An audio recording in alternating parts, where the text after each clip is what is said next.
গুণনীয়ক। প্রিয় শিক্ষার্থী বন্ধুরা, আজকে তোমাদের গণিত বইয়ের এই 84 পৃষ্ঠা থেকে আলোচনা শুরু করছি। গুণনীয়ক। গুণনীয়ক কি? অ্যাট ফার্স্ট গল্পের ভাষায় তোমরা একটু বুঝে নাও। আসলে গুণনীয়ক হচ্ছে যে, মনে করো আমি একটা সংখ্যা চয়েস করলাম 12। এই 12কে তুমি কি কি সংখ্যা দ্বারা ভাগ করতে পারবে? যেমন তুমি 12কে 1 দ্বারা ভাগ করতে পারবে। 1 প্রত্যেকটারই গুণনীয়ক এবং ওই সংখ্যা বলতে 12। এই 12 প্রত্যেকটারই গুণনীয়ক, মানে যে সংখ্যাই তুমি নাও না কেন সেই সংখ্যাটা 1 এবং ওই সংখ্যা দ্বারা অবশ্যই বিভাজ্য, তাই না? আচ্ছা, এই 12কেই তুমি 2 দ্বারা ভাগ করতে পারবে। এই 12কেই তুমি 3 দ্বারা ভাগ করতে পারবে। এই 12কেই তুমি 4 দ্বারা ভাগ করতে পারবে। এই 12কেই তুমি 6 দ্বারা ভাগ করতে পারবে। আবার এই 12কেই 12 দ্বারা ভাগ করতে পারবে। সুতরাং প্রথমে 1 আর শেষে ওই সংখ্যা নিজেই হবে। এই যে কি সংখ্যা দ্বারা ভাগ করলাম, কি সংখ্যা দ্বারা আমি এটাকে ভাগ করলাম, এইগুলোই হচ্ছে তার গুণনীয়ক। ঠিক আছে? অর্থাৎ একটি সংখ্যাকে যে সংখ্যা দ্বারা ভাগ করা যাবে সেগুলি হলো তার গুণনীয়ক। ঠিক আছে? এইভাবে গল্পের ভাষা গুণনীয়কগুলো বুঝে নিন। গুণনীয়ক কিন্তু নির্দিষ্ট, অর্থাৎ প্রত্যেকটা সংখ্যারই নির্দিষ্ট সংখ্যক গুণনীয়ক থাকবে, বেশি থাকবে না, আবার তার কমও থাকবে না, নির্দিষ্ট। এর আগে আমরা গণিতক শিখলাম।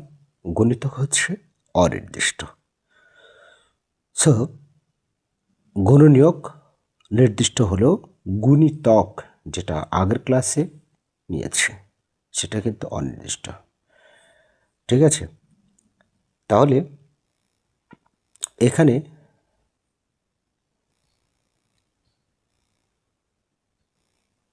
এখানে 1, 2, 4, 8 আমরা 8 এর গুণনীয়ক বা উৎপাদক বলি। এখানে এসে আমরা নতুন একটা জিনিস শিখলাম। গুণনীয়কের অপর নাম উৎপাদক অথবা উৎপাদকের অপর নাম গুণনীয়ক। দেখো, 8কে 1, 2, 4, 8 দ্বারা নিঃশেষে ভাগ করা যায়। ওকে, চলো আমরা গুণনীয়ক খুঁজি। গুণনীয়কগুলো খুঁজে বের করে টিক চিহ্ন দিই। আমি কি এবং কিভাবে খুঁজে পেয়েছি তা নিয়ে সহপাঠীদের সঙ্গে আলোচনা করি। আচ্ছা, আলোচনা করতে পারো আর না পারো, অন্তত এবার তোমরা গুণনীয়কগুলো খুঁজে বের করো। প্রথমটা দেওয়া আছে, তাই না? প্রথমটা দেওয়া আছে। এখন এখানে আমরা আলোচনা করতে পারি। একটা স্ক্রিনশট দিলাম থাম্বনেইলে দেওয়ার জন্য। আলোচনা করতে পারি 4-এর গুণনীয়ক কি একটি দেওয়া আছে। এই যে 1, 2 এবং 4 করে দেওয়া আছে এটা। এবার আমরা 5-এর গুণনীয়ক বের করব। 5-এর গুণনীয়ক আমি বলেছিলাম যে 1 তো হবে প্রত্যেকটারই গুণনীয়ক। 5কে ভাগ করা যায় 5 দ্বারা, 8 দেওয়া যায় না। 6-এর গুণনীয়ক 1, 2, 3 এবং 6। 7-এর গুণনীয়ক 7কে ভাগ করা যাবে। 7 একটা মৌলিক সংখ্যা, সো 2টি গুণনীয়ক থাকবে। আরেকটি কথা বলে দিচ্ছি, যেগুলোকে ভাগ করা যায় না অন্য কোনো কিছু দ্বারা, তবে 1 এবং ওই সংখ্যা দ্বারা তো ভাগ করা যাবে, সেগুলো হচ্ছে মৌলিক সংখ্যা কিন্তু। তারপর 13-এর গুণনীয়ক। 13-এর গুণনীয়ক 1 এবং 13। 16-এর গুণনীয়ক 1 দ্বারা ভাগ করা যাবে, 2 দ্বারা, 4 দ্বারা, তারপর হচ্ছে 8 দ্বারা। 1, 2, 4, 8 এবং 16। 16 কথা এই যে এখানে। ওকে, 85 নম্বর বিভিন্নভাবে সাজানোর খেলা। এগুলো তেমন কিছু নেই, এগুলো নিয়ে সময় নষ্ট না করে আমরা দেখি কোথায় যাওয়া যায়। এখানে ছিপিগুলো সাজানোর মাধ্যমে আমরা পেলাম ড্যাশ ড্যাশ দ্বারা আমরা 12কে নিঃশেষে ভাগ করতে পারি, অর্থাৎ ওই যে 1, 2, 3, অর্থাৎ তোমার 1, 2, 3, তারপর হচ্ছে 4, 6, আর একটা হচ্ছে কি 12। অর্থাৎ 12 এর গুণনীয়কগুলো। আমরা গুণিতক ও গুণনীয়কের মধ্যে একটি সম্পর্ক খুঁজে পেয়েছি, যেমন 3 ও 4 হলো 12 এর গুণনীয়ক, আবার 3 ও 4 এর গুণিতক 12। হ্যাঁ, তাহলে গুণনীয়ক আর গুণিতকের মাঝে সম্পর্ক হলো এটাই, তাই না? একটু ভালো করে দেখো যে 3 ও 4 কি 12 এর গুণনীয়ক, তাই না?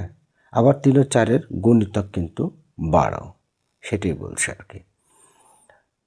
তো গুণনীয়কগুলোর মাঝে একটি জোড়া আছে যাদের গুণফল 12, অর্থাৎ যখন আমরা গুণনীয়ক বার করব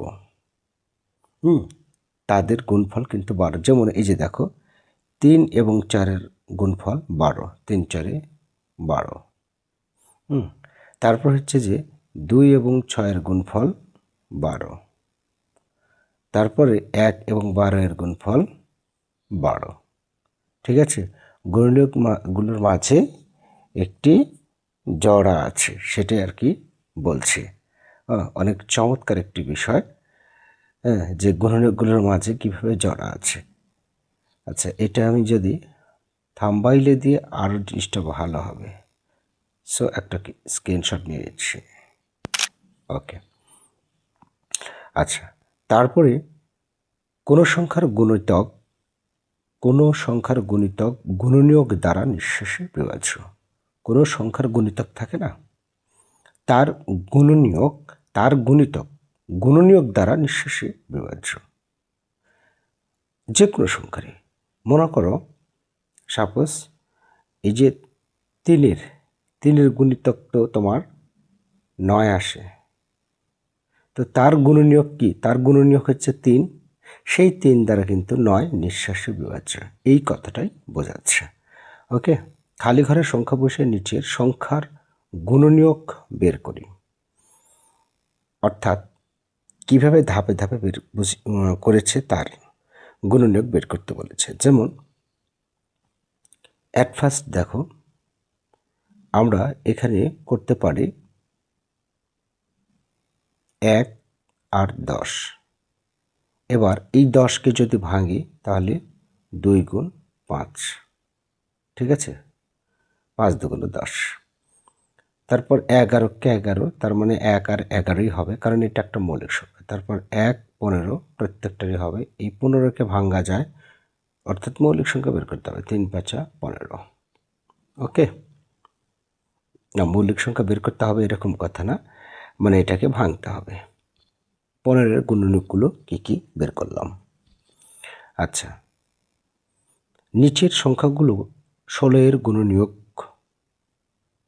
সেগুলোতে এই গোল চিহ্ন দাও, এই গোল চিহ্ন দিতে বলেছে। 16-এর গুণনীয়ক হতে হবে, তাহলে এই যে এটা একটা 16-এর গুণনীয়ক, 8 একটা 16-এর গুণনীয়ক, তারপর 16 একটা 16-এর গুণনীয়ক। ওকে, তারপর হচ্ছে যে সংখ্যাগুলো 18-এর গুণনীয়ক, সেটাতে এরকম চিহ্ন দাও, 18-এর গুণনীয়ক, 3 6 18। ও না, ওরকম তো হলো না, বিষয়টা এইরকম কেমন ধরনের আছে, এরকম। আচ্ছা, তারপর হচ্ছে যে 3 6 18, 9 দুগুণ 18, তারপর হচ্ছে 18কে 18, আর যায় নো নো, আর নেই।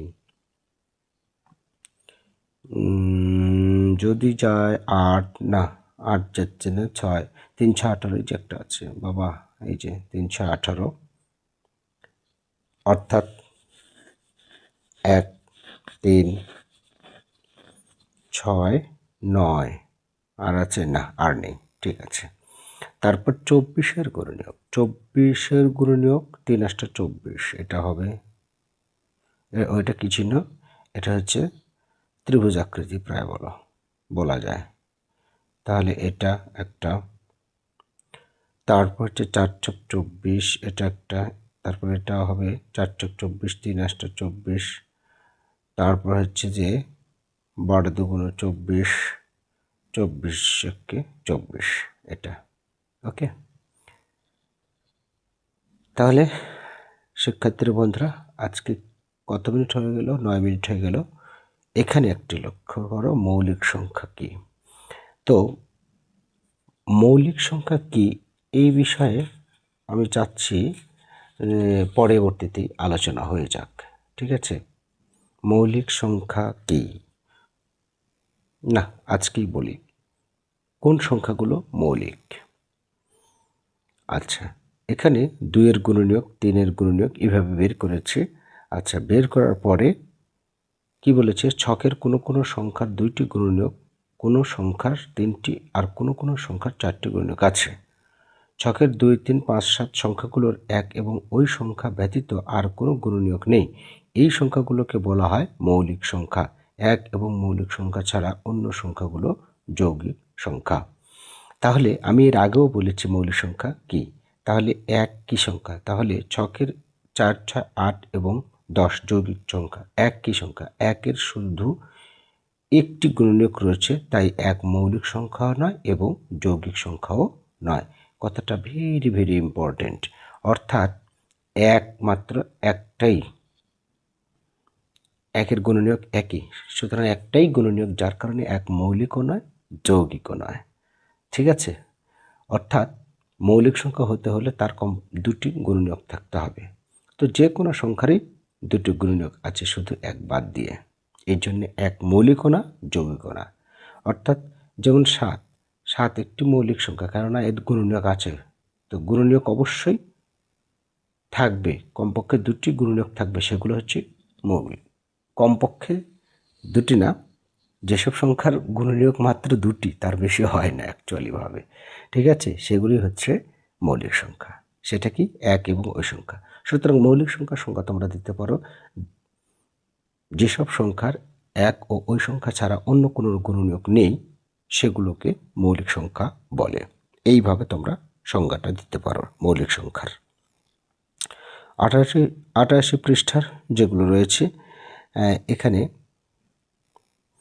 একটি ছকের কাজ আছে, লক্ষ্য করো। এই যে 4 দেওয়া আছে, 1 থেকে 100 পর্যন্ত দেওয়া আছে। এখান থেকে তোমরা কি বলেছি, 100 পর্যন্ত মৌলিক সংখ্যাগুলো হলো এই যে 2, 3, 5, তারপর 7, এভাবে বেছে বেছে, এই যে এখান থেকে বেছে বেছে নিয়ে করতে হবে। তবে তো তোমরা তো অবশ্যই পারবে।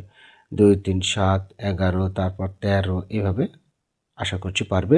যেসব সংখ্যাকে এক ওই সংখ্যা ছাড়া ভাগ করা যাবে না, তাই না, সেগুলোই হচ্ছে মৌলিক সংখ্যা। সো আশা করছি এটাও তোমরা পারবে। তো এখানে রাফি কি বলেছে, আমরা যৌগিক সংখ্যাকে মৌলিক সংখ্যার প্রকাশ করতে পারি, যৌগিক সংখ্যাকে মৌলিক সংখ্যা প্রকাশ করতে পারি। তো এখানে বলেছে মৌলিক সংখ্যাগুলোর মধ্যে একমাত্র জোড় সংখ্যা হচ্ছে 2। তার মানে এখানে তুলি যেভাবে বলেছে না, একটি কথা বলি, সেটা হচ্ছে সাধারণত তোমার মৌলিক সংখ্যাগুলো সবসময় বিজোড় হয়। মৌলিক সংখ্যাগুলো সব সময়ের জন্যই বিজোড় হয়, কিন্তু একমাত্র এই জোড় সংখ্যা আছে 2 একমাত্র জোড় সংখ্যা, সেটা মৌলিক।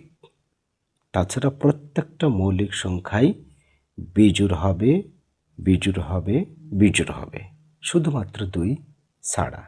আর এই 2টাই হচ্ছে ক্ষুদ্রতম মৌলিক সংখ্যা। সবচেয়ে ছোট মৌলিক সংখ্যা কোনটি, 2। সবচেয়ে ছোট মৌলিক সংখ্যা 2। ওকে, আজকে এখানে শেষ করছি। এবার তোমরা খেয়ে নাও বড় বড় রুই।